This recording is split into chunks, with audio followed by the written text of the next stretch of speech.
तर तुम्ही कधी डिसाईड करणार? आपल्याला वाटतं की आता तर 10वीचं वर्ष आहे, लेट्स सी कॉलेजमध्ये नंतर बघू. आज आईने शाळेत पाठवलंय, नंतर जाऊ, कारण की मला तर हे पण करायचं, हे पण करायचंय. प्लॅनिंग तर करायला हवं की मला कुठे जायचं. प्लॅनिंग तर करायला हवं ना कुठे जायचंय. आपण मित्र भेटता का तुम्ही तुमचे हे स्कूलमध्ये फ्रेंड्स की नाही येते फ्रेंड्स? ओके, तुम्ही एखाद्या वीकेंडला भेटता, सहज ठरवतं की आज काहीतरी मजा करूया. करता का असा विचार? ठरवता काय करायचं ते? मूवीला जायचं, बाहेर फिरायला जायचं, गार्डन जाऊन नुसतं चिल करायचं, वॉट एव्हर, किंवा ऍटलीस्ट आज आपण एक पबजी गेम खेळूया, वॉट एव्हर. करता ना डिसाईड? असं येतं का सगळेजण भेटले, अरे काहीतरी करूया, बरं करूया ना, काय करणार नाही ते ना माहिती. आई मला फिरायला जायचंय, बरं ठीक आहे, तू एवढी वर्ष म्हणतोस फिरायला जायचंय, जाऊया. कुठे जायचंय ते ना माहिती, पण जायचंय फिरायला. जाऊ शकू का? आई काय म्हणेल, जा बाहेर जाऊन ब्रेड घेऊन ये किंवा 10 रुपयाची कोथिंबीर. फिरून आलास ना, चालेल का? चालेल का?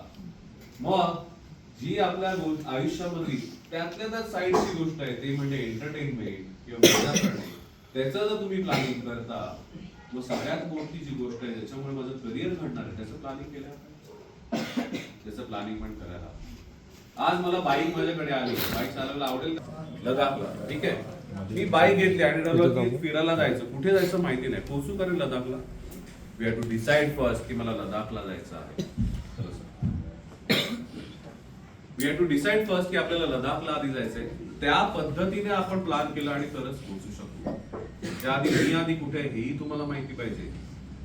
लक्षात घ्या, सेल्फ एनालाइज केल्यामुळे तुम्हाला माहिती पडतं की मी आधी कुठे आहे. मी माझ्या आयुष्यात आता कुठे आहे तुम्हाला माहिती पाहिजे. मला एखादं करिअर मला अचीव्ह करायचंय तर माझी आताची पोझिशन मला माहित आहे की नाही. मी ठरवलं मला लदाखला जायचंय, पण तुम्ही सांगलीत आहात का, तुम्ही कोल्हापूरमध्ये आहात का, मिरजेत आहात हेच तुम्हाला माहित नाही, किंवा तुम्ही मुंबईत आहात हेच माहिती नाही. तुम्ही रूट डिसाईड करू शकाल का? तुम्ही नॅव्हिगेशन तरी ऑन करू शकाल का? नॅव्हिगेशन ऑन करायला करंट लोकेशन लागतं. आता आम्ही कुठे आहोत हेही आम्हाला माहिती पाहिजे. सगळ्यात मोठी गोष्ट म्हणून ध्येय ठरवायला पाहिजे. अशी एक जुनी गोष्ट आहे, खूप जुनी गोष्ट आहे, पण खरी गोष्ट आहे. एक मुलगा आपल्या मित्रांसोबत खेळत होता. खेळत असताना त्याचा चांगला ग्रुप झालेला, बरेच दिवस झाले. अचानक हा मुलगा जेव्हा थोडासा विचाराने मॅच्युअर होतो तेव्हा त्याचा लक्षात आलं की माझं आणि माझ्या मित्रांमध्ये बराचसा डिफरन्स आहे. माझे कपडे थोडेसे चांगले आहेत, पण माझ्या मित्रांचे कपडे ते एकदमच खराब आहेत, मळकट आहेत. माझे कपडे थोडेसे यू कॅन से सिल्क वगैरे अशा चांगल्या पॅटर्नचे आहेत. माझ्या मित्रांकडे तर पुरेसे कपडे देखील नाही आहेत, किंवा ते जे कपडे घालतात ते अत्यंत फाटके किंवा खराब क्वालिटीचे. या मुलाच्या नंतर एक दिवस असंही लक्षात आलं, जे जेवण मी जेवतो ते जेवण फार रुचकर आहे, चांगल्या क्वालिटीचं आहे, पण माझे मित्र त्यांना तर पुरेसं अन्नही मिळत नाहीये, किंवा ते जे जेवतायत त्यामधून त्यांचं पोटही भरत नसेल. काही जणांना जेवायचं एक दिवसाचं अन्नही मिळत नव्हतं. असेच काही दिवस गेले, त्या मुलाच्या हेही लक्षात आलं की माझे पॅरेंट्स जसे आनंदात किंवा समाधानात माझी फॅमिली जशी दिसते तशी माझ्या मित्रांची दिसत नाही. त्यांचे आई वडील नेहमी दुःखात कष्टातच मला दिसतात. हा मुलगा आपल्या आईकडे जातो एक दिवस आणि आपल्या आईला विचारतो की आई गं, असं का? माझ्यामध्ये आणि माझ्या मित्रांमध्ये एवढा फरक का? त्याची आई पण एक सुज्ञ बाई असते. एका खिडकी शेजारी ती बसलेली असते. जेव्हा मुलगा तिला प्रश्न विचारतो, अत्यंत प्रेमाने आपल्या मुलाला जवळ घेते आणि खिडकीतून एक लांब घर दाखवते. ते बाळा, ते घर दिसतंय का? ते घर एकेकाळी आपलं होतं. आता तिकडे परकी लोक येऊन राहायला लागली. आता ते म्हणतील त्याचप्रमाणे राज्य केलं पाहिजे, ते म्हणतील त्याचप्रमाणे शेती करायची. ते असं म्हणतात की तुम्ही जे पण अर्निंग करता त्यातले काही अमुक एक पर्सेंटेज आम्हाला तुम्ही दर महिन्यात दिलेच पाहिजे. आणि त्यांच्या ह्या सगळ्या दादागिरीमुळे बाळा, आपल्या आजूबाजूची जी लोक आहेत ना ते दुःखात. माईला काय करायचं? काही नाही बाळ, ते घर परत आपलं असलं पाहिजे. काय म्हणते आई? ते घर परत आपलं असलं पाहिजे. क्षणाचाही विचार न करता त्या मुलाने तलवारी घेतल्या, ढाली काढल्या, आपल्या मित्रांना एकत्र बोलवलं, रात्रीच्या रात्री त्या जागेवरती हमला केला, तुटून पडले, युद्ध केलं आणि तिकडच्या शत्रूला त्यांनी खदडून बाहेर काढलं आणि पहाटेच्या वेळेस एक भगव्या रंगाचा झेंडा तिकडे फडकवला. कोण होता तो मुलगा? छत्रपती शिवाजी महाराज होते. काय वय होतं? 14 ते 15 वर्षाचं वय, आपलं जेवढं आता असेल. तेव्हा त्यांनी डिसाईड केलं की स्वराज्य निर्माण झालं पाहिजे. आज आपण सगळे बसलो आहोत हे त्यांच्यामुळे बसलेलो आहोत. स्कूल नव्हते तेव्हा, शिकू शकत नव्हतं, तेव्हा त्यांनी ठरवलं की माझ्यासाठी नाही, इतरांसाठी हे आपलं स्वतःचं राज्य असलं पाहिजे. रक्ताचा अभिषेक केला आणि प्रतिज्ञा केली, हे राज्य व्हावे ही तो श्रींची इच्छा, म्हणजे देवाची इच्छा आहे की हे आपण इतरांसाठी जगायला पाहिजे. हा सगळा भाग त्यांनी इतक्या आधी ठरवला. त्याच्यामुळेच आज आपण ह्या ज्या गोष्टी बघतोय, he was a Pioneer of the Indian freedom. बरोबर आहे. हा भाग त्यांच्यामुळे आपल्याला कळला. इतक्या आधी मुलांनो, इतक्या आधी आपल्याला एम डिसाईड करा. असाच एक मुलगा होता, 15व्या-16व्या वर्षी त्याने इंडियाला क्रिकेटमध्ये इंटरनॅशनल मध्ये रिप्रेझेंट केलं. 15-16 वर्षी. कोण होता तो मुलगा? सचिन तेंडुलकर. मला सांगा, जर 15व्या वर्षी एक मुलगा 140 किलोमीटरचा स्पीडचा बॉल फेस करतोय, कोणी फेस केलं 140 किलोमीटर पर आवर? मुंबईमध्ये मशीन्स आहेत, माहिती तुम्हाला, कोर्ट असतात आणि मशीन मधून बॉल येतो. Okay, you can select bowler असो, मग मुथ्या मुरलीधरन आहे, ब्रेटली वगैरे वगैरे वगैरे. आम्ही असं शायनिंग मध्ये तिकडे खेळायला गेलो, हेल्मेट पॅड्स वगैरे घातले आणि आम्ही सिलेक्ट केलं ब्रेटली. ब्रेटली को खेळले यार आपण, तो खेळते रोज. ओके, मस्त पॅड बी घेतला, असा चान्स घेतला, त्याला थम्सअप दाखवलं, तो बॉल आला. बॉल आला आणि गेला, काहीतरी घडलं, लक्ष नसेल. आता डायरेक्ट 6.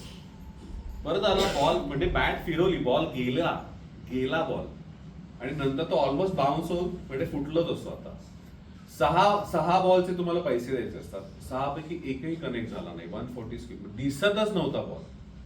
जस्ट इमॅजिन, एवढ्या स्पीडचा बॉल तो खेळत होता आणि भारताला रिप्रेझेंट करत होता. मला सांगा, जर 15व्या वर्षी एवढं टॅलेंट त्याने अक्वायर केलं, इंडियाला रिप्रेझेंट केलं, किती आधी ठरवलं असेल की मला क्रिकेटर व्हायचंय? कितव्या वर्षी ठरवलं असेल क्रिकेटर व्हायचंय? कितव्या वर्षी? अरे आपण गप्पा मारणार होतो ना, किती साधारण कितव्या वर्षी ठरवलं असेल? 8व्या-9व्या वर्षी, बरोबर. आणि ज्याला पहिल्या वर्षी बोलायचं त्यांनी इकडे जरा ये ना, तुला शिकवतो कसं काय ते. येता इकडे. इतक्या वर्षी जर खेळला असेल तर मला सांगा, कितव्या वर्षी डिसाईड केलं असेल की मला क्रिकेटर व्हायचं? किती आधी डिसाईड केलं असेल मला? 6व्या-7व्या वर्षी कदाचित आपल्याला सेन्स पण नाही. इतक्या आधी करावं होतं का? कारण की जेवढ्या आधी आपण डिसाईड करू, तेवढी आपण अर्धी लढाई जिंकलेली असते. आता हे सगळे ताई लोक म्हणतील की फक्त बॉईजच काय एक्झाम्पल सांगताय. तुमच्यासारखी एक मुलगी होती पंजाबमध्ये एका छोट्याशा गावामध्ये ती राहायची. ओके, रोज रात्री डिनर झालं की तिच्या अंगणामध्ये एक छोटीशी खाट होती. जेवण झालं की ते खाटेवरती पहुडायची आणि रात्रभर आकाशाकडे एकटक बघायची. 1-2 महिने हे करते, 3-4 महिने झाले. शेवटी कंटाळून तिच्या आईने तिला विचारलं की बेटा, ते रोज खाना खाने के बाद आसमान में क्या तकते हो? ये रोज खाना खाने के बाद रात में आप आसमान में क्या तकते हो? त्या मुलीने उत्तर काय दिलं बघा, माँ, इन सितारों के आगे भी एक जहां है और वो मुझे देखना है. एक सितारों के आगे भी एक जहां है और वो मुझे देखना है. माँ मुडती तो कल्पना चावला. मला सांगा, कल्पना चावला मायथॉलॉजिकल स्टोरी आहे? मिथ आहे का ती? Sachin Tendulkar mythological story? त्या आपल्यासारखीच माणसं आहेत, फक्त त्यांनी ते स्वप्न बघितलं आणि ते स्वप्न पूर्ण करण्यासाठी खूप जास्त मेहनत घेतली. आणि पहिली स्टेप आहे की आपलं ध्येय आधी ठरलं पाहिजे. ध्येय ठरलं असेलच तर आपल्याला काहीतरी आधी करता येतं. म्हणजे तुम्हाला सगळ्यांना खूप मनापासून विनंती आहे, ठरलं नसेल तर किमान आज तरी ठरवा की मी काहीतरी करेन. की तुम्हाला काय व्हायचं आज तरी ठरवा. खूप मोठा एम कदाचित ठेवता पण येत नसेल ठरत, काहीच हरकत नाही. We are human being. एक फॉर्म्युलाच आहे आयुष्य जगत असं काही नाही. ऍटलिस्ट एवढं तरी आपण ठरवू शकतो की जी आता माझी रिसेंट एक्झाम येणार आहे त्यासाठी मी काहीतरी चांगले मार्क्स करेन. जे तुमचं पॅरामीटर आहे त्याच्यापेक्षा थोडेसे 5% अजून मी माझ्यासाठी पुश करेन. एवढं करू शकतो आपण. खूप हुशार मुला तुम्ही, डेफिनेटली मला हे कराल. कारण की मला कळलं आहे तुमच्यापैकी जेवढी पण इथे मुलं आहेत, जेवढी पण, त्यांनी जे स्वप्न बघितलं आहे ते स्वप्न पूर्ण करण्याची ताकद तुमच्यात आहे. आपल्या सगळ्यांमध्ये ती ताकद असते. कोणाकडेही सिक्रेट फॉर्म्युला नसतो, कोणाकडेही खूप चांगली परिस्थिती आहे असं नसतं. प्रत्येकाकडे ऍडव्हर्सच कंडिशन असते. आपण काय करतो ते इंस्टाग्राम आणि रील्स मध्ये फक्त फ्लावरी गोष्टी बघतो. एंड रिझल्ट आपण बघतो, झाड आहे त्याच्यावरचा आंबा बघतो, पण जेव्हा रोप लावलं गेलं तेव्हा किती कठीण परिस्थिती होती ते आपण बघतो. नेक्स्ट स्टेप आहे ते म्हणजे तुमचा निश्चय झाला पाहिजे. मी मगाशीच म्हटलं की मी मनशक्ती रिसर्च सेंटर मधून आलो. जे पण आपण बोलू सायंटिफिक असलं पाहिजे, तुमचा निश्चय झाला पाहिजे. डिटर्मिनेशन त्याला आपण इंग्लिश मध्ये म्हणतो. पण निश्चय होतो तेव्हा काय होतं की तुमच्या ब्रेन मध्ये एक हार्मोन इन्क्रीज होतो किंवा सिक्रेट व्हायला लागतो. जेव्हा तुम्ही निश्चय करता त्या हार्मोनचं नाव आहे, त्या लिक्विडचं नाव आहे RNA. RNA तुमच्या ब्रेन मध्ये एनलार्ज होतो. RNA stands for what? Ribonucleic acid. हे रायबोन्यूक्लिक ऍसिड तुमच्या ब्रेन मध्ये एक्सपांड होतं आणि नुसतं एक्सपांड होत नाही, तर तुमच्या मेंदूपासून पायापर्यंत पूर्ण शरीराला मेसेज देतो. जेव्हा हा मेसेज तुमच्या शरीरामध्ये जातो, एका सेकंदाला 18.5 करोड सेल्स चेंज झालेले असतात. जेव्हा तुमचा निश्चय होतो की आज हे मी करेन, इतका प्रचंड बदल तुमच्या शरीरामध्ये होतो. आपलं एम अचीव्ह करायला आपल्या शरीराची पण आपल्याला मदत हवी. इतका प्रचंड बदल ह्याच्यामध्ये होतो. पूर्ण 90 दिवस तुम्ही हे गोष्ट फॉलो केली. आपण म्हणतो ना आपल्या एखाद्या गोष्टीची सवय होते. पूर्ण 90 दिवस जर तुम्ही ही गोष्ट फॉलो केली तर हा तुमच्या शरीराचा भाग बनतो. कारण 90 दिवसांमध्ये मी सायंटिफिकली बोलतोय बरं का, त्यांचे पॅरेंट्स मेडिसिन मध्ये किंवा मेडिकल मध्ये असतील, you can cross check and verify. 90 days मध्ये तुमच्या शरीरातील रक्ताचा एकूण एक थेंब नवीन असतो. पूर्ण आपलं रक्त नवीन झालेलं असतं 90 दिवसांमध्ये, आणि 7 वर्षांमध्ये तुमचं शरीरच नवीन असतं.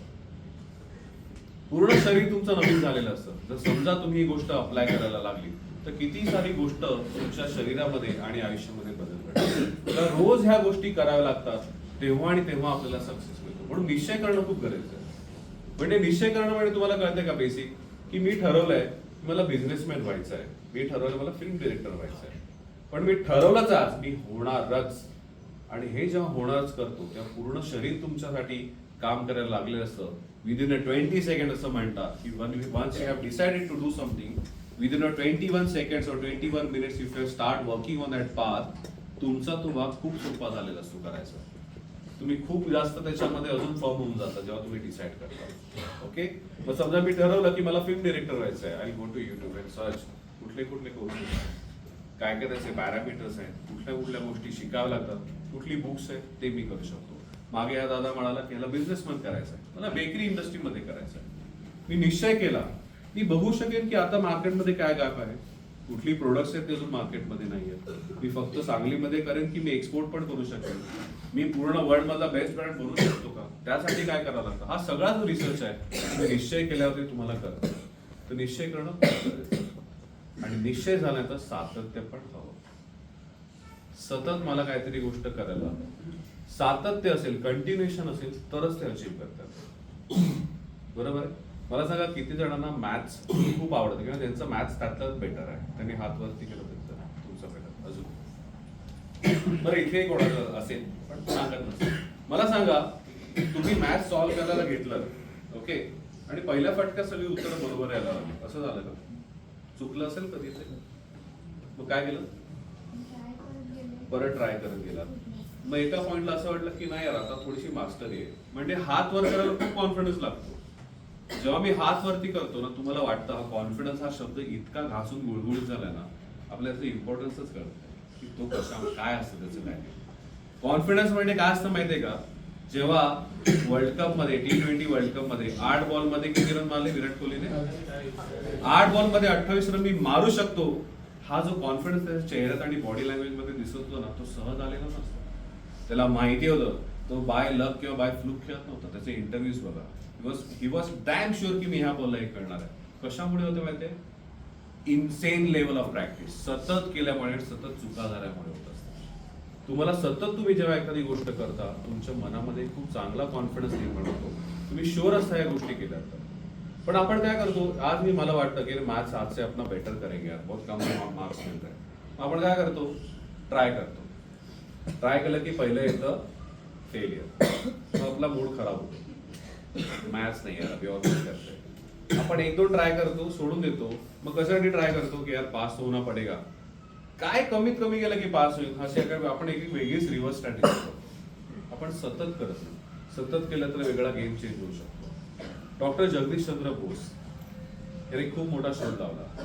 तो म्हणजे झाडं जिवंत असतात हा त्यांनी जगापुढे पहिल्यांदा शोध मांडला की झाड अलाइव्ह आहेत आणि ते जिवंत असतात. झाडं जिवंत असतात का? असतात का? झाडांना दुःख झालं तर रडतात ते? झाडांना आनंद झाला तर हसतात का? हसतात का? तुमच्यासारखे ते बसून आता बोर झाले, उठून झाडं चालू लागतील का? जातील का? मग झाड जिवंत कसं? कारण त्यांची ग्रोथ होते, फोटोसिंथेसिस, रिप्रोडक्शन होतं, फळ येतात, बिया येतात, अजून एक नवीन झाड निर्माण होतं. हा सगळा पाणीवर येऊ शकतं म्हणजे असेल तर हा सगळा भाग आता आपल्याला माहिती आहे. पण जेव्हा फर्स्ट टाइम त्यांनी सांगितलं त्यांना कोण ऐकायलाच तयार नव्हतं. त्यांचे मित्र होते, त्या सगळ्या मित्रांनी त्यांना वेड्यात काढलं. अरे मित्र म्हणजे आपले स्कूल फ्रेंड्स किंवा एरियामधले मित्र नव्हते, सगळेचे सगळे मित्र सायंटिस्ट होते. सगळे मित्र सायंटिस्ट होते आणि ते म्हणजे जगदीशचंद्र बोस तुमचा हा जो आहे ना एक्सपेरिमेंट हा एकदम बोगस आहे. झाडे बिडे जिवंत नसतात, काय वेडा की तुम्ही एवढी वर्ष रिसर्च केला. जगदीश म्हणलं नाही नाही, झाडं जिवंत असतं, माझा रिसर्च आहे त्याच्यावरती. मग एक काम करायचं का, let's prove it in a laboratory. म्हणजे चालेल, कुठल्या एक्सपेरिमेंटला तयार आहे. मग एक काम करा जगदीशजी, उद्या सकाळी 10 वाजता लॅबोरेटरीमध्ये या, आपण तिकडे प्रयोग करूया. जगदीशचंद्र म्हणाले खूप चालेल. सकाळी त्यांचे मित्र 10 वाजता आले. येताना त्याने आणलं एक छोटंसं रोपटं कुंडीमध्ये आणि एक विषाची बाटली. काय आणलं? एक छोटंसं रोपटं आणि विषाची बाटली. जगदीशचंद्र म्हणाले, जडे झाड जिवंत आहे असं तुम्ही म्हणता, त्या झाडाच्या मुळाशी जर मी विष टाकलं ते झाड मरेल का? जगदीशचंद्र हो, झाड मरेल. ठीक आहे, लेट्स स्टार्ट द एक्सपेरिमेंट. बाटली उघडतात, अर्धी बाटली झाडाच्या मुळाशी रिकामी करतात आणि प्रत्येक जण आपापल्या डेस्कवर जाऊन बसतात. 15 मिनिटं होतात, 20 मिनिटं होतात, अर्धा तास, 1.5 तास होतो, तरी झाड तसे तसं. मित्र हसायला लागतात जगदीशचंद्र बोसकडे बघून आणि म्हणतात, तुम्हाला म्हटलं होतं ना की तुमचा एक्सपेरिमेंट एकदम रद्दड आहे, चुकीचा आहे. क्षणाचाही विचार न करता जगदीशचंद्र बोस उठतात, तडतड त्या डेस्ककडे जातात, विषाची बाटली घेतात, अर्धी बाटली गटगट करून पितात आणि परत आपल्या डेस्कवर जाऊन बसतात. मित्र म्हणतात, जगदीशजी काय केलं तुम्ही? एका क्षुल्लक एक्सपेरिमेंटसाठी जीवाची बाजी लावताय? जगदीशचंद्र बोस यांनी काय उत्तर दिलं माहितीये का?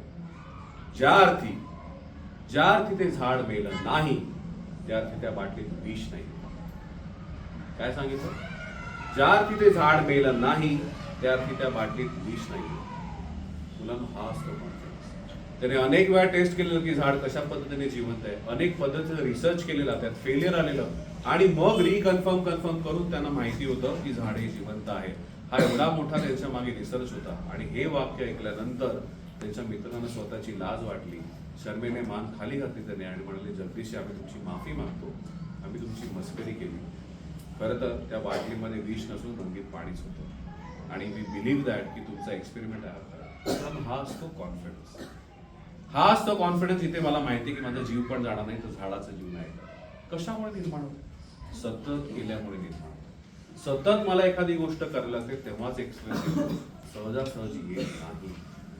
विराट कोहली 0 आउट झाला नाही असं आहे का? नाहीये. सचिन तेंडुलकर नाही. मला सांगा, आज तुम्ही मॅच खेळताय, ओपनिंगला तुम्ही बॅटिंगला गेलात, 0 ते 3दा आउट झाला, जाल का परत ओपनिंग बॅटिंग करायला? किंवा आज तुम्हाला वाटलं मी चांगली डान्स करते किंवा मी चांगलं गाणं गाते, ओके, एकदा तुम्ही डान्स केलात, कुठेतरी कॉम्पिटिशनला परफॉर्म केलं, you didn't got the prize, काय होतं आपलं? चेंज करतो आपण काय करतो माहितीये? What is the worst thing? आपण आपले एम चेंज करतो आणि कृती, ते तिकडे पोहोचायची रीत, त्याची स्ट्रॅटेजी सेम ठेवतो. We keep on changing our aim but we keep the same strategy to achieve that. It's a wrong thing. मग अभ्यासामध्ये पण आपल्याला वाटतं की अरे खूप साऱ्या गोष्टीच्या माझ्या अवघड आहेत, त्या कशा सोप्या होतील. माझ्याकडे 1-2 मॅजिक ट्रिक आहेत, सांगू का? अभ्यास कसा सोपा करायचा? तुमच्या प्रत्येकाचा कुठला ना कुठला तरी एक अवघड विषय असेल, बरोबर आहे का? तर सगळे स्कॉलर कारण की मीही तुमच्यापेक्षा नक्कीच ढ होतो अभ्यासात, हे मी प्रामाणिकपणे सांगतो. आपल्या मेंदूचे ना 2 भाग असतात, खूप जवळ बसतात तुम्हाला दिसू शकेल. एक लेफ्ट ब्रेन आणि राईट ब्रेन. आपण सगळे अवेअर आहोत. लेफ्ट ब्रेन मध्ये काय असतं माहिती? लेफ्ट ब्रेन मध्ये तुमचे सगळे अवघड विषय असतात. मॅथ्स आहे, सायन्स आहे, तर्कशास्त्र, लॉजिकल थिंकिंग आहे, अवघड भाषा आहे, डिफिकल्ट लँग्वेजेस आहे, हिस्ट्री, हे सगळं लेफ्ट मध्ये. आणि राईट मध्ये काय असतं? राईटमध्ये आर्ट असतं, सिंगिंग असतं, ड्रॉइंग असतं. याच्यात काय करायचं, आपला कुठला पण एक अवघड विषय निवडायचा. मॅथ्स असेल तर मॅथ्स, हिस्ट्री असेल तर हिस्ट्री, सायन्स असेल तर सायन्स. ओके. आता कोणाचं असेल की मला मॅथ्स आणि मला सायन्स दोन्ही डिफिकल्ट वाटतंय, मग त्यातल्या त्यात जे डिफिकल्ट वाटतं ते एक चूज करतो. इथपर्यंत आपण आहोत एका पेजवरती. Are you on a same page? The first step is what, we have to decide a difficult subject. हा एक विषय मी डिसाइड केला. आता हा डिफिकल्ट सब्जेक्टचा अभ्यास करायचा आहे. तो रोज किती तास अभ्यास केला तर चालेल की त्याच्याने सोपा होईल? किती तास? अरे गप्पा मारा, झोपलात परत. किती तास? 5 तास बोललो म्हणतो कोण? 5 तास अभ्यास केला तर बाकीचा कधी करणार? 2 तास. या ताईला वाटतं 2 तास. इकडे सर हाऊ मेनी आवर्स? 2 तास. किती? 1 तास. अजून इथे 2 आवर्स. एकदम सिंपल सांगतो उत्तर. 1च तास अभ्यास करायचा. एक कठीण विषय निवडायचा तर 1च तास अभ्यास करायचा. त्याची वेळ फिक्स करायची मात्र. हे त्याचं पथ्य, त्याचं मागचं सायन्स सांगणार आहे. एकच वेळ फिक्स करायची. सकाळी 7 ते 8 करायचं, 7 ते 8. पहाटे 5 ते 6, 5 ते 6. रात्री 8 ते 9, 9 ते 10, 11 ते 12 काहीही चालू शकतं, पण एक वेळ फिक्स करायची. ती वेळ बदलायची नाही. किती दिवस बदलायची नाही? पुढील 90 दिवस. कारण की 90 दिवसांमध्ये आपलं पूर्ण ब्लड सायकल जे असतं ते न्यू झालेलं असतं. ओके. मग एक कठीण विषय निवडला, एक फिक्स जागा निवडायची, 1 तास त्याचा अभ्यास करणे, एक फिक्स जागा निवडायची. तर तुमचं स्टडी टेबल असेल, स्टडी टेबल असेल. कोणी जमिनीवर बसून करत असेल तरीही चालेल, कोणी किचन मध्ये करत असेल चालेल, फक्त झोपून करू नका, नाही तर आई बाबा तुमचे मला शोधू देतील. ओके. बेडवरती झोपून करू नका, पण एक फिक्स प्लेस ठेवायची. Are you on the same page? एक फिक्स प्लेस ठेवायची, एक जागा, एक अवघड विषय आणि एक फिक्स प्लेस. कसे बसा? मोस्टली आपले जे डिफिकल्ट सब्जेक्ट आहेत ना, हे आपले लेफ्ट ब्रेन मध्ये असतात. तर पूर्वेकडे तोंड येईल असं बघा. म्हणजे नॉर्थ पोलची जी बेसिक एनर्जी असते ना, तीही आपल्याला याच्यामध्ये हेल्प करते. जेव्हा 90 दिवस तुम्ही हा भाग कराल, तेव्हा तुमचं असं लक्षात येईल की हा जो कठीण वाटणारा विषय तो अचानक तुमचा सोपा झालेला. हा जो कठीण वाटणारा विषय हा अचानक तुमचा सोपा झालेला. हा बोर्ड हे 3 पद्धत त्यातला सोपेपणा येतो. ह्याच्यामध्ये खूप मोठं सायन्स आहे. सर प्लीज ह्याच्यामध्ये खूप मोठं सायन्स आहे. ते म्हणजे कंडिशन रिफ्लेक्स नावाची एक थिअरी आहे. डॉक्टर पावलाव यांनी कंडिशन रिफ्लेक्स थिअरी मांडली. त्यांच्याकडे एक पेट डॉग होता. त्यांनी एक्सपेरिमेंट काय केला तो आधी सांगतो. त्यांच्याकडे एक पेट डॉग होता. त्या पेट डॉगला एका ठराविक वेळेला बेल वाजवून बोलवायचे आणि त्याला ब्रेड खायचे. हे त्यांनी सेव्हरल वीक्स केलं. नंतर त्यांनी बेल वाजवली नाही आणि कुत्र्याला बोलवायला सुरुवात केली. कुत्रा बेल न ऐकताच यायला लागला, त्याला ब्रेड खाऊ लागला. हेही त्यांनी सेव्हरल वीक्स केलं. नंतर त्यांनी असं केलं की कुत्र्याला बोलवलं नाही, बेलही वाजवली नाही, तरी कुत्रा त्याच वेळेला तिकडे हजर असायचा, त्याला ब्रेड खाऊ घातला. शेवटी त्यांनी हे बघितलं की त्यांनी बेलही वाजवली नाही, कुत्र्याला बोलवलंही नाही त्यावेळेला, तरी कुत्रा त्यावेळेला हजर असायचा आणि तिच्या तोंडातून सलायवाचं म्हणजे लाळ गळायला लागायचं, सलायवा सिक्रिशन व्हायला लागलं. मग त्यांच्या असं लक्षात आलं की आपल्या शरीरामध्ये एक बायोलॉजिकल क्लॉक आहे, त्याची आपण हेल्प खूप चांगल्या गोष्टींसाठी करू शकतो. आपल्या प्रत्येकामध्ये हे बायोलॉजिकल क्लॉक आहे. आपण आपल्या ग्रोथसाठी सुद्धा हेल्प आपण त्याची करायला हवी. हे जे कंडिशन रिफ्लेक्स आहे की त्याच वेळी बसायचं, त्याच वेळी अभ्यास करायचा, एका ठिकाणी बसून अभ्यास करायचा, हे जे कंडिशनिंग आपल्या शरीराचं होतं त्याच्यामुळे तो भाग आपल्या ती गोष्ट आपल्या शरीराचा भाग बनते आणि ती गोष्ट सोयी होते. जर कोणाला वाटत असेल की मी एखाद्या विषय ढ आहे किंवा एखादा विषय माझा चांगला नाहीये, तर एकच त्यातलं कारण आहे. हा जो ब्रेन आहे ना, इथे न्यूरॉनशी जोडणी आहे. ती न्यूरॉनशी जोडणी आपली चांगली झाली नाही, ती हळूहळू होऊ शकते. No secret formula. There is no secret formula. हा जो भाग आहे तुमच्या शरीराचा एक दिवस भाग बनतो आणि हा विषय तुम्हाला सोपा झालेला दिसेल. आमच्याकडे एक छोटंसं एक पुस्तक आहे, प्रयत्न रहस्यनाचं, हार्डली 10 रुपये पण किंमत नसेल. ह्याच्यामध्ये सगळ्या अभ्यास पद्धती आम्ही दिलेल्या आहेत. मेंदू व्यायाम नावाची पण एक पद्धत आहे. मेंदू बाहेर काढून व्यायाम करायचा नाही, मेंदू बाहेर काढला की आपण वरती. का कसा करता येतो? नुसता हात एकमेकांवरती घासून जर मी बाहेरून असं त्याला मसाज केला माझ्या स्काल्पला, तर त्याची एनर्जी आपल्याला कशी मिळते, बॉडीमध्ये काय चेंजेस होतात, हा प्रचंड मोठा रिसर्चचा भाग फक्त एकदम सोप्या फॉर्म्युलामध्ये इथे टाकलेला आहे. तुमच्या बॉडीचं कंडिशन रिफ्लेक्स त्याच्यामुळे झालेलं असतं. 3 महिने 90 डेज तुम्ही हा अभ्यास करून बघा. ह्या पद्धतीने आमच्याकडे न्यूरोसर्जन झालेली लोक आहेत, डॉक्टरेट मिळवलेली लोक आहेत, प्रचंड अभ्यासात यश मिळवलेली लोक आहेत. हा तुम्हाला भाग लक्षात येतोय. आपल्याला तुमच्या शरीराचा तो भाग होता. क्रिकेट कोण चांगलं खेळतं? क्रिकेट कोण चांगलं खेळतं का? कोणाचं चांगलं आहे क्रिकेट? खेळतच नाही तुम्ही क्रिकेट. कोणाचं चांगलं आहे क्रिकेट? इकडे दादा मागे बसलाय का खूपच? हा, इथे चांगलं आहे कोणाचं क्रिकेट? पकडलाच नाही त्याने. त्याचा हात थोडा पुढे आला. मला तुमची मस्करी करायची होती. मला तुमची मस्करी करायची होती. एक्सपेरिमेंट हा होता की जर मी हे तुमच्याकडे टाकलं तर काय गोष्ट होते. त्या दादाने ते केलं. काय गोष्ट होते? I was not making fun of it. मला हसायला आलं म्हणून सांगतो. हात ठेवलं ना. येस, मी त्याची मस्करी करत नव्हतो. मला तुम्हाला हे दाखवायचंय. तुम्हाला माहिती होतं का की हे हातातलं झाकण मी तुमच्याकडेच फेकतोय? त्यांच्याकडे येताना दिसलं आणि त्यांचा हात पुढे गेला. हा जो मेसेज आहे ना, हा मेसेज तुमच्या ब्रेन पर्यंत पण नाही गेला. तुमच्या स्पायनल कॉर्ड मधून ट्रिगर झाला. एखादी गोष्ट माझ्याकडे येते आणि मी ती कॅच करायचा प्रयत्न केला. हा झाला कंडिशन रिफ्लेक्स. Getting me? हा पण सतत वापरत असतो, पण सतत केल्यामुळे आपली एखादी करिअरमध्ये पण त्याचा यूज होऊ शकतो. दॅट इज व्हाय आपण घरी आईला कधी जरी हेल्प करतो कुकिंग मध्ये किंवा जेवण बनवत असतो. हाताला चटका लागले की काय करतो आपण? असा विचार करतो का, अरे बापरे गरम आहे, भाजलं तर फोड येऊ शकतो, फोड आता स्किन निघेल, मग डॉक्टरकडे जावं लागेल, मला खेळता पण नाही येणार. तर बाबा एक काम कर, आता जे गरम गरम लागतं हात मागे घे. एवढा विचार होतो? एवढा विचार होतो का? पटकन. तर हा जो रिफ्लेक्स ऍक्शन आहे ती त्याच्यामध्ये होते. आलं लक्षात? हे करून बघा तुम्ही, खूप चांगले रिझल्ट त्यातले येतील. अजून एक मला तुम्हाला अभ्यास पद्धत सांगायची आहे, ती म्हणजे झोपेतून शिक्षण. त्या पद्धतीचं नाव आहे काय? इंटरेस्टिंग नाव आहे ना? कशी करायची ते सांग. नाही खरंच आहे, त्याच्यामध्ये दिलेली बाबा, त्याच्यात त्याचं टायटल आहे. बरं सांगू का कसं करायचं? सांगू का? तुमची जेवढी पण कठीण पुस्तक आहे बघा, इकडे लक्ष. माझ्याकडे फारच कमी वेळ आहे, मला एकच तास दिला, अजून स्वतः संपायला आलेला आहे. काय करायचं? तुमचं एक कठीण पुस्तक घ्यायचं आणि वया घ्यायच्या. ओके, तुमची कठीण पुस्तकं, वया, गाईड, तुम्ही काढलेला नोट्स त्याच्यात घ्यायच्या आणि या सगळ्याचा झोपण्यापूर्वी एक पिलो सारखा आकार तयार करायचा. बघा इकडे लक्ष द्या. हा पिलो सारखा आकार तयार करायचा. तुम्ही झोपताना जर उशी घेत असाल तर उशी न घेता ही जी पुस्तकांची जी पिलो आपण बनवली आहे त्याची पिलो बनवायची. त्या पिलोवरती रात्री झोपून जायचं. रात्री झोपलात की सगळा डेटा तुमच्या ब्रेन मध्ये सगळा ट्रान्सफर होतो. आणि सकाळी उठलात की एकदम तुम्ही हसलात किंवा तुम्हाला एक खोटं वाटलं. मला एक चांगली गोष्ट काय कळली माहितीये का, की तुम्ही खूप हुशार मुलं आहात आणि तुम्हाला माहितीये की इतक्या सहज काय आयुष्यात होत नाही.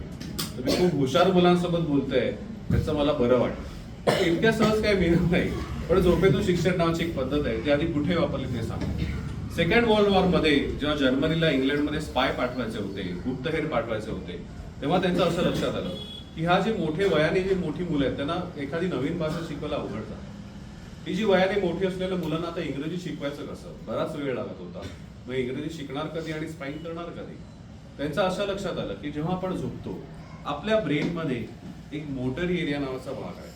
इथे हा जो मोटरी एरिया आहे हा कधी झोपत नाही.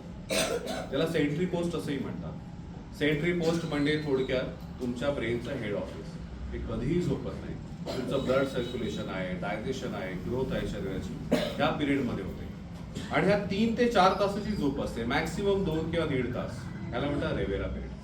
ह्या रेवेरा पिरियडमध्ये जो पण कोणाला काही शिकवलं तर ते त्याच्या चांगलं लक्षात राहतं असं सायंटिस्टला दिसतं. तर तिने काय केलं, हे सैनिक जेव्हा झोपायचे तेव्हा त्यांना इंग्रजी भाषा शिकवायचे रात्री झोपेमध्ये, आणि सकाळी उठले की परत त्यांना तो शिकवलेला पोर्शन रिवाइज करायला लावायचा. त्यांचं असं लक्षात येतं 3 ते 4 महिने जी गोष्ट शिकायला लागत होती ते 10 ते 15 दिवसांमध्ये, काही आठवड्यांमध्ये ती मुलं शिकायला लागली. अशा पद्धतीने हा एक्सपेरिमेंट केला. मग आपण कसा करायचा एक्सपेरिमेंट हा? आता झोपून जायचं सगळ्यांनी. सरांनी सर शिकवा, ते सर बोलून गेले ना झोपे शिकताय सर, मी शिकतो झोपे, चालेल का? किंवा सरांना कॉल कर, सर आता मी झोपला तर रात्री जरा शिकवायला आहे घरी, पॉसिबल आहे का? बरोबर सर आता काम नाही करणार तर काय करायचं, आईला सांगायचं, आई तू म्हणत होतीस ना की मी आयुष्यात काहीतरी मोठं केलं पाहिजे, आता मी चाललोय झोपायला, ही घे पुस्तकं, नीट अभ्यास कर आणि मला रात्री शिकव, चालेल का? किचन मधून एक फ्लाईंग लाटून येईल तुमच्याकडे आणि फटके घालतो, तर हे पण पॉसिबल आहे. तो कसं करायचं मग रात्री झोपताना काय करायचं, हा जो कठीण वाटणाऱ्या विषयाचा अभ्यास जेव्हा तुम्हाला झोप येत असेल, when you're about to sleep, ह्याच्यानंतर मोबाईल बघायचा नाही. when you're about to sleep, तुम्हाला खरोखर झोप येत आहे, तेव्हा तुमच्या बेडवरती असताना तुम्हाला जो कठीण वाटणारा विषय त्याचा अभ्यास करायला लागायचा. You have to push yourself, की जे जर मॅथ्स येत नसेल, एखादे सम येत नसेल, you to push yourself की तुम्ही ते सॉल्व्ह करायचं खूप ट्राय कराल. ओके, अवघड विषय असेल त्याचा अभ्यास करायला ट्राय करायचा. साधारण किमान अर्धा तास जरी तुम्ही केलं आणि करता करता तुम्हाला खरंच अनावर झोप आली, पुस्तक बंद करायचं, झोपी जायचं आणि पुस्तक उशाशीच ठेवायचं. सकाळी उठल्या उठल्या मी तर म्हणेन बिफोर गोइंग टू वॉशरूम पटकन त्याचा अभ्यास करायला ट्राय करायचा. बरं 10 ते 15 मिनिटं ते वाचायचं आणि रिअलाइज आठवायचा, मेमराईज करायचा प्रयत्न करायचा आणि परत आपल्या रुटीन कामाला लागायचं. हे तुम्ही 90 डेज करा. It will work like a miracle. It will work like मी आमच्याकडे त्याचा डेटाबेस आहे. आम्ही असं हवेत म्हणत नाही आहोत. आमच्याकडे त्याचे रिसर्च पेपर आम्ही क्रिएट केलेत की हे कशा पद्धतीने काम करतं आणि खूप मुलांना पर्सेंटेज वाईज जर आपण मोजायचं झालं त्याचा फायदा झालेला आहे. तशी अनेक आमच्याकडे छोटी छोटी पुस्तकं आहेत. जर आता आय नो की तुम्ही हे घेऊ शकत नाही आता, पण कोणाला घ्यायची असतील तर इथे सर आहेत किंवा सरांना तुम्ही नाव देऊ शकता. अनेक पुस्तकं आम्ही त्यासाठी बनवली आहेत. असंच एक पुस्तक आहे परीक्षा यश. ही छोटी छोटी पुस्तकं आहेत. तुम्ही एक पिझ्झा बर्गर खात असाल ना, त्याहून खूप कमी याच्यामध्ये ही पुस्तकं आपण बनवतो. कारण की नो प्रॉफिट नो लॉस हा मनशक्तीचा बेस आहे. हे विकणं हा हेतू नाही. यशस्वी शिखर नावाचं पुस्तक आहे. परीक्षेला 365 दिवस आधी ते परीक्षा सुरू होण्यापूर्वी 9 सेकंड्स आधी आपण काय करू शकतो, काय केल्याने आपला ब्रेन आपल्याला हेल्प करेल, हा सगळा त्यात भाग आहे. मी मगाशी म्हणत होतो की तुमचा कठीण विषय आहे ना, तुमचाच ब्रेन आहे. अख्ख्या ब्रेन मध्ये फक्त एकच स्पॉट आहे जे जबरदस्त त्यांना दिसू शकतो, ते थोडा रेड मध्ये दिसतोय. त्या एका स्पॉटचा म्हणजे तो विषय गणिताचा असेल आणि तिकडे मला सुचत नसेल चांगला, तो लिटरली हीट झालेला असतो. 1 ते 2 डिग्री एकाच ब्रेन मधलं 1 ते 2 डिग्री टेम्परेचर रेज झालेलं असतं. तुमचं जे बॉडी टेम्परेचर आताच आहे ना, 1 किंवा 2 डिग्रीने वाढलं तर तुम्हाला डायरेक्ट ताप आला असं आपण डिक्लेअर करतो. इतकं हे असतं. हा पूर्ण सायंटिफिक रिसर्च ह्याच्यामध्ये आपण वापरलेला आहे. अजून एक भाग आहे तो म्हणजे 10 ग्राम. आपला जेवढा पण स्टडीचा पार्ट आहे सगळा लेफ्ट ब्रेन डॉमिनन्स आहे. जर राईट ब्रेन तुमचा डॉमिनन्स नसेल तरीही तुम्ही आयुष्यामध्ये करिअरमध्ये चांगली गोष्ट घडू शकत नाही. मोठं स्वप्न बघणं, मोठे इमॅजिनेशन करणं हा सगळा राईट ब्रेनचा पार्ट आहे. ह्याच्यामध्ये 7 ॲक्रेलिकचे तुकडे आहेत छोटे छोटे. त्या 7 तुकड्यांपासून जगातला कुठलाही आकार करता येतो. मग जेव्हा तुम्ही अभ्यास करून कंटाळाल, do some activity which is related to right brain. मग कशा ऍक्टिव्हिटी करायच्या, तसे आम्ही ह्या ब्रेन बुस्टर ऍक्टिव्हिटीज बनवल्या. ह्या टॅनग्राम पासून तुम्ही एखादा शेप बनवून बघा, एखादा आकार काढून बघा. तुम्ही काहीही करू शकता. जगाला कुठलाही शेप क्रिएट होऊ शकतो फक्त त्या 7 शेप पासून. ओके, तर तुम्हाला वाटतं आपण हे सगळ्यांनी मिळून घ्या, चालेल. तुम्ही एक घ्या, त्याचं कॉपी करा, त्याचं कार्डबोर्डचे पीसेस बनवा. It's very easy. Geometrical shapes आहेत. तर त्या पद्धतीचं पण हे आम्ही बनवलंय. आमच्याकडे अख्खा बुकसेटच आहे. त्याचं नाव आहे व्यक्तिमत्व विकास. How to build personality. Personality म्हणजे आपण बाहेरून कसे दिसतो ते नाही. बाहेरून चांगला कसा होईल ते म्हणजे पर्सनॅलिटी नाहीये. मी आतून कसा चांगला दिसेल त्याला म्हणतात पर्सनॅलिटी.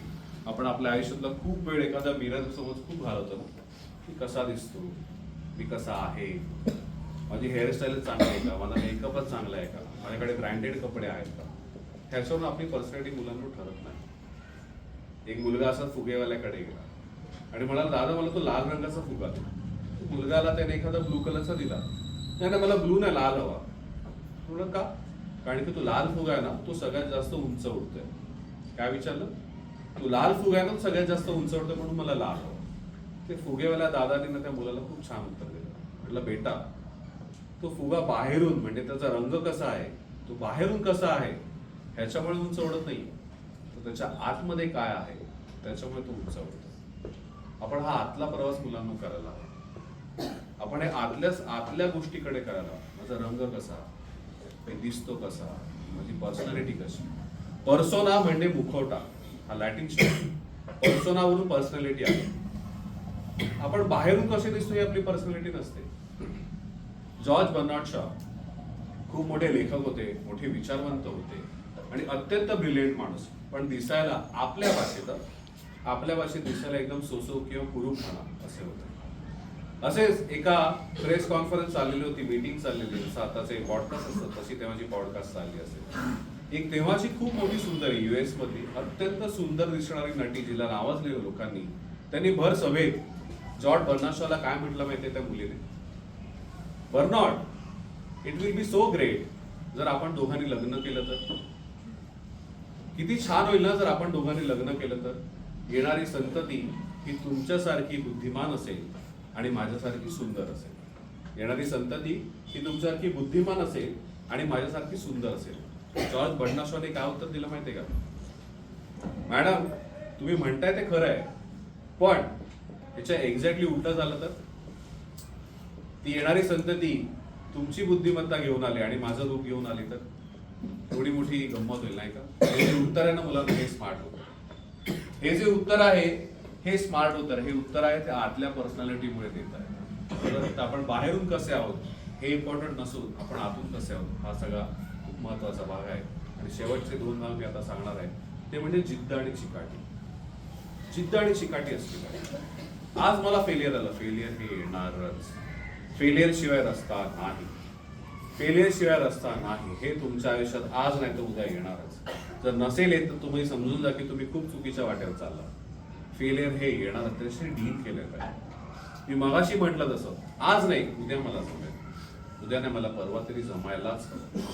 कसं जमत नाही? तुम्ही त्याच्या मागे नाही लागत ना, त्याशिवाय अचीव नाही होत. सतत करावं लागतं. सतत जी गोष्ट करायला लागते ती गोष्ट बोरिंग गोष्ट.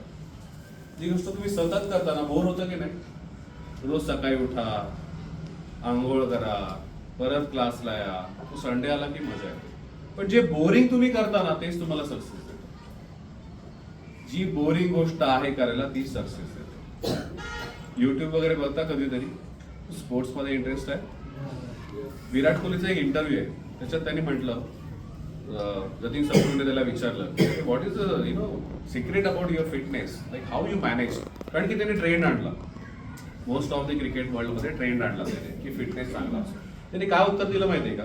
मी एकच मील, म्हणजे उकडलेल्या भाज्या, त्यात मसाले नाहीत, एखादं प्रोटीनचं काहीतरी त्यात असेल तसं, हे एकच मील खातोय गेली 6 महिने. सकाळी तेच, रात्री तेच, उद्या तेच, परवा तेच, सतत 6 महिने. आणि मी वर्षभर हेच खातोय. टेस्ट नावाची गोष्टच नाही माझ्या आयुष्यात, कारण की मी ॲज अ फ्युल म्हणून त्याला बघतोय. त्याच्यामुळे माझ्या शरीरात काय बदल होणार ते बघतोय. मी झोपेत कॉम्प्रोमाइज करत नाही. मी 8 वाजता झोपतो, 9 वाजता झोपतोच. मग काही असू दे, मी पार्टी नाही करत, काय नाही करत. इमॅजिन करा तुमच्या आवडीचं जेवण जरी असेल, श्रीखंड पुरी समजा, रोज खायची. सकाळी पण टेस्ट, ब्रेकफास्टला पण टेस्ट, लंचला पण टेस्ट, डिनरला पण टेस्ट. चालेल का? बोरिंग गोष्ट तुम्हाला सगळं. म्हणून चांगलं पथ्य आपल्याला करायला हवं. माईक टायसन नावाचा एक खूप मोठा बॉक्सर होता. नाव ऐकलंय? माईक टायसन असा बॉक्सर होता की तो वर्ल्ड चॅम्पियन होता आणि ही वर्ल्ड चॅम्पियनशिप त्याला मिळालेली. त्याने सतत 10 जणांना नॉकआउट करून जिंकलेला. नॉकआउट म्हणजे एक असा पंच मारायचा की हा पंच मारल्यानंतर समोरचा माणूस आडवा पडतो आणि तो 10 सेकंद, म्हणजे 10 पर्यंत जे काउंटिंग होतं ना, त्या काउंटिंग मध्ये उठतच नाही आणि उठू नाही शकला की समोरचा व्यक्ती जिंकतो. तर असं तो समोरच्याला नॉकआउट करून जिंकलेला. सतत 10 ते 15 मॅचेस. आणि माईक टायसनचं एक वलय निर्माण झालं. प्रोफेशनल बॉक्सिंग मध्ये ह्याच्यासोबत कोण बॉक्सिंग करायलाच तयार नव्हतं. इतका हा रुद्र आणि असा स्ट्रॉंग कंटेस्टंट क्रिएट झालेला माईक टायसन. एक दिवस हा माईक टायसनला हॉलीफील्ड नावाची व्यक्ती चॅलेंज करते की I will fight with you. आणि जेव्हा हॉलीफील्ड हे चॅलेंज करतो, अख्ख्या मीडियामध्ये खळबळ होते. सगळेजण म्हणतात की हा हॉलीफील्ड कोण आहे. आणि जेव्हा लोकांना कळतं हॉलीफील्डचे काही चांगल्या मॅचेस पण झालेले आहेत, सगळेजण त्या हॉलीफील्डला हसायला लागतात, त्याची चेष्टा करायला लागतात, त्याला बू करायला लागतात. हे क्या जिंकेगा, तू जिंकूच शकत. प्रचंड मीडियामध्ये त्याचं हसत चाललेलं असतं, पण हॉलीफील्ड ठाम असतो, मी आज मॅच करणार. माईक टायसन पण म्हणतो की ठीक है यार, और एक जन को हरा देंगे, नॉकआउट करके, उसमें कौन सी बड़ी बात है. एक स्टेडियम बुक होतं, प्रचंड हवा त्या मॅचची झालेली असते. जवळ 50,000 ते 60,000 प्रेक्षक खचाखच त्या बॉक्सिंगच्या टुर्नामेंटला बघायला आलेले असतात आणि सगळेजण माईक टायसनच्या नावाने ओरडत असतात. माईक माईक तूच आमचा हिरो आहेस, तूच आज जिंकणार, आजच्या मॅचचा विजेता तूच आहेस, असं चीअर करत असत. अनाउन्समेंट होते, माईक टायसनची एंट्री होते बॉक्सिंग रिंग मध्ये आणि माईक टायसन बॉक्सिंग रिंग मध्ये सगळ्यांचं अभिवादन स्वीकारत असतो. ते जे दृश्य असतं ते कसं असतं माहितीये का? 6.5-7 फुटाचा एक माजलेला काळा कभिन्न रेडा बायसन बुल जर रिंग मध्ये फिरला तर कसा दिसेल, असं त्याचं फिजिक असतं, असं त्याचं रूप असतं, असं आम्हाला असेल. जेव्हा तो एंट्री करतो अख्खं स्टेडियम त्याच्या नावाने उदो करायला लागतं. थोड्या वेळाने हॉलीफील्डची पण अनाउन्समेंट होते. हॉलीफील्ड पण रिंग मध्ये, कोणी त्याच्या नावाने चीअर करत नाहीच, उलट त्याला बू करतं, त्याला म्हणतात तू हरणारच आहेस, तू 1-2 राऊंडचाच मेहमान आहेस. बेल वाजते, मॅच सुरू होते. माईक टायसनची स्ट्रॅटेजी असते, तो पहिल्या 2-3 राऊंड मध्ये समोरच्यावर इतका तुटून पडतो द्वेषाने की 2-3 राऊंड मध्ये समोरच्याला हरवत असतो. त्याच पद्धतीने माईक टायसन हॉलीफील्डवरती तुटून पडतो, पण हॉलीफील्डची पण स्ट्रॅटेजी असते. तो त्याचे बरेचसे पंचेस ब्लॉक करत असतो, डिफेन्स करत असतो आणि जास्त पॉईंट्स देत नसतो. बॉक्सिंग मध्ये पॉईंट्स असतात, फेसला लागले तर अमुक पॉईंट, पोटाला लागले तर अमुक पॉईंट, असे वेगवेगळ्या पद्धतीचे पॉईंट्स असतात. जास्त पॉईंट्स पण देत नसतो. फर्स्ट राऊंड होते, माईक टायसनला पॉईंट्सच मिळत नाही, उलट 1-2 पॉईंट हॉलीफील्डला मिळाले असतात. माईक टायसन कंटाळतो, वैतागतो.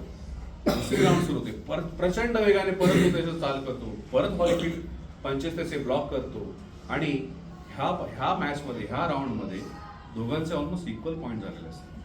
तिसरी राऊंड, चौथी राऊंड, 5वी राऊंड होते. 5वी राऊंड माईक टायसन आयुष्यात बघितलेलीच नसते, कारण की 1-2 राऊंड मध्ये समोरच्याला हरत असतो. जेव्हा 5वी राऊंड अनाऊन्स होते तेव्हा माईक टायसन चौथा, अंगात असेल नसेल तेवढं बळ घेऊन तो हॉलीफील्डची चाल करून जातो, त्याच्यामध्ये जोर जोरात पंचेस मागतो. हॉलीफील्ड पण मागे मागे येतो आणि एका बॉक्सिंग रिंगच्या कोपऱ्यामध्ये बरोबर तो ब्लॉक होतो. प्रचंड जोरात आणि वेगाने माईक टायसन त्याला ठोसे लगावत असतो आणि एक क्षण असा येतो जेव्हा हॉलीफील्ड आपल्या राईट हँडचा पंच माईक टायसनच्या चीन वरती लगावतो आणि माईक टायसन स्टेडियम मध्ये आडवा पडतो. स्टेडियम मध्ये पिन ड्रॉप सायलेन्स. रेफरी येतात, रिव्हर्स काउंटिंग सुरू करतात. 10, 9, 8, 7, 6, 5. माईक टायसन अजूनही हललेला नाहीये. स्टेडियम मध्ये pin drop silence. 5, 4, 3, 2, 1. Mike Tyson उठत नाही, अजूनही माईक टायसन उठत नाही. स्टेडियम मध्ये पिन ड्रॉप सायलेन्स असतो. रेफरी येतात, हॉलीफील्डचा हात हातात घेतात, हात उंच करतात आणि त्याला विजेता म्हणून घोषित करतात. तेवढ्यात ऑडियन्स मध्ये एक माणूस उठतो आणि म्हणतो, हॉलीफील्ड, आज जे तुला हे यश मिळालेलं आहे ते फक्त आणि फक्त तुझ्या लकमुळे मिळालेलं आहे. आमचा खरा हिरो माईक टायसनच राहणार. आणि हे जेव्हा हॉलीफील्डला ऐकतो तेव्हा त्याला राहत नाही, हातात माईक घेतो आणि म्हणतो, नाही हे खोटं आहे. आज जो मी माईक टायसनला पंच लगावला त्या एका पंचची प्रॅक्टिस मी गेली 4 वर्ष करतो. मी माईक टायसन सगळ्या बॉक्सिंगच्या ज्या फिल्म्स आहेत, ज्या कॉम्पिटिशन आहेत, सगळ्या फिल्म्स मी वारंवार बघितले. पॉझिटिव्ह आस्पेक्ट कुठले, त्याचे निगेटिव्ह आस्पेक्ट कुठले, तू कशा पद्धतीने मूव्ह करतो, कुठला पंच मारतानाची बॉडी पोझिशन काय असते हे मी ऑब्झर्व केलेलं. आणि आता जो मी पंच लगावला, त्या एका पंच लावण्याची जी पोझिशन होती त्याची वाट मी मागच्या 5 राऊंड पासून बघत होतो. ह्या राऊंड मध्ये मला ती संधी मिळाली आणि मी त्याला पंच लावलेला आहे. मला मिळालेलं यश हे एका रात्रीत मिळालेलं. मुलांना ही असते चिकाटी, ही असते जिद्द की जेव्हा मला एखादी गोष्ट करायची मी किती वेड्या पद्धतीने त्याच्या मागे लागतो आणि कशा पद्धतीने मी त्या गोष्टी अचीव करतो. ह्याला म्हणतात जिद्द आणि चिकाटी. जर हिमालय एवढं मोठं स्वप्न आहे तर कष्ट आणि प्रयत्न हेही हिमालय एवढेच लागणार. आणि शेवटचा मुद्दा सांगेन आणि मी तेच सांगेन, तो म्हणजे ग्रॅटिट्यूड. कृतज्ञ आपण असलं पाहिजे.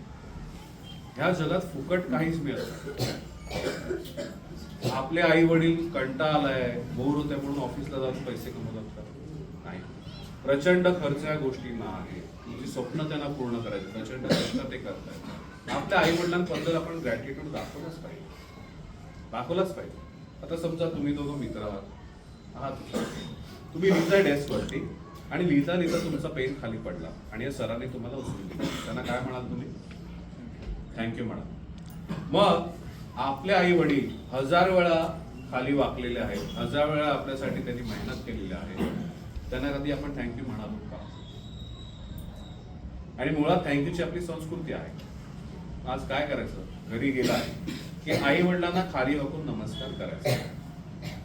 आई वडिलांना खाली वाकून नमस्कार करता. विज्ञान सांगू, जेव्हा तुम्ही खाली वाकून नमस्कार करता तेव्हा ग्रॅव्हिटेशनल फोर्समुळे नैसर्गिकपणे तुमचा ब्लड फ्लो जो आहे हृदयातून सहजरित्या मेंदूपर्यंत होतो आणि मेंदूला चांगली चालना मिळण्याची प्रोसेस त्याच्यात घडते. मी परत सांगतो, मनशक्तीमध्ये जात धर्म पंथ पाळला जात नाही. जर आपल्याकडे पाया पाडायची पद्धत नसेल तर आपण हात हातात घेतो आणि बरोबर त्याला जवळ घेतो आणि हात आपण त्याला किस करतो, राईट? आपल्या धर्मामध्ये ह्याच्यामध्ये त्या पद्धतीने हक करायचं, त्या पद्धतीने करा, पण से थँक्यू, त्यांना ग्रॅटिट्यूड द्या. तुम्ही हे कराल तेव्हा तुमच्या लक्षात येईल अख्ख्या घराचं वातावरण त्याच्यामध्ये बदललेलं असतं. आपण आई वडिलांना थँक्यू म्हटलंच पाहिजे. आणि महिन्यातून एकदा आपल्या शिक्षकांना खाली वाकून नमस्कार करायचाच. आता काही मुलांना हसायला येईल की अरे असं का करायचं, तुम्ही एवढी उद्धट मुलं नाही आहात. आम्हाला सिटीमध्ये विचारतात की अरे शिक्षकांना का नमस्कार करायचा, they are getting paid for it. तुमच्या आपल्या मुलांपेक्षा जास्त मेहनत, जास्त वेळ ते तुमच्यासाठी खर्च करतात. त्यांना जेवढे पैसे मिळतात, जी सॅलरी तुम्ही म्हणत असाल, अगदीच एक्स्ट्रीम विचार केला त्याच्याही पलीकडे जाऊन ते तुम्हाला सांगत असतात. कदाचित काही प्रसंगात ओरडत असतील, पण तुमचा चांगलं व्हावं हा हेतू त्याच्या मागे असतोच असतो. आणि आपले शिक्षक कधी आठवतात माहितीये? आता नाही आठवणार. आमच्यासारख्यांना विचारा ज्यांची 10वी किंवा त्यांची शाळा संपते, एखाद्या खूप सेफ पंखांखाली तुम्ही आहात आणि पंखांच्या बाहेर जेव्हा तुम्ही जाल तेव्हा तुम्हाला तुमच्या शिक्षकांची मेहनत, त्यांची किंमत तेव्हा कळेल. हे तुम्ही लिहून घ्या वाटल्यास. तर डेफिनेटली आजपासून या दोन्ही गोष्टी करा. या दोन्ही गोष्टी तुम्ही केल्या तर खूप चांगली गोष्ट तुम्हाला कळेल. तुम्ही खूप मॅच्युअर आणि हुशार मुलं आहात. आपली एनर्जी चांगल्या गोष्टीकडे डायव्हर्ट आपल्याला करायचीच आहे. आपण जर ह्या पद्धतीने मेहनत केली नाही तर एक सामान्य माणूस म्हणून आपण जन्माला आलो आणि एक सामान्य माणूस म्हणून 4 लोक आपल्याला ह्या जगाचा निरोप घ्यायला लावतात. मग कसं आयुष्य जगायचं? की कोणीतरी आपल्यावरती पिक्चर बनवेल, भाग मिल्खा भाग सारखा, कोणीतरी आपल्यावरती मूवी बनवेल, मेरी कोम सारखी, राईट? तर अशा पद्धतीने आपण आयुष्य जगलो तर डेफिनेटली कुठलंही स्वप्न आपलं पूर्ण होऊ शकतं.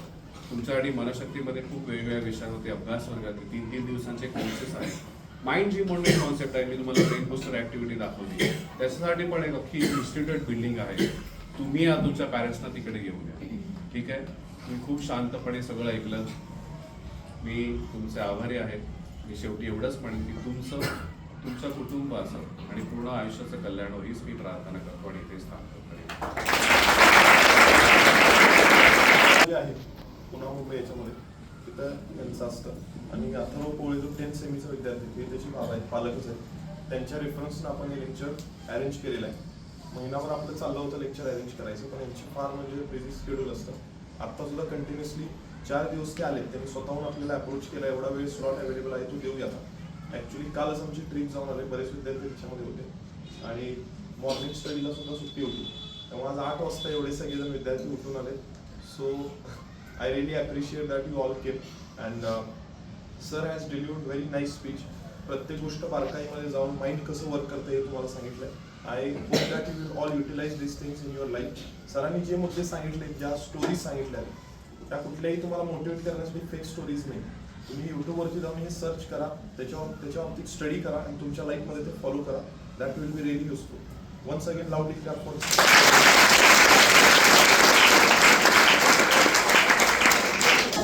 तुम्ही बोर झाला असेल कदाचित. ऐका ना, एकच मिनिट घ्या. जर तुम्हाला बुक्स हवे असेल, आय कॅन अंडरस्टँड की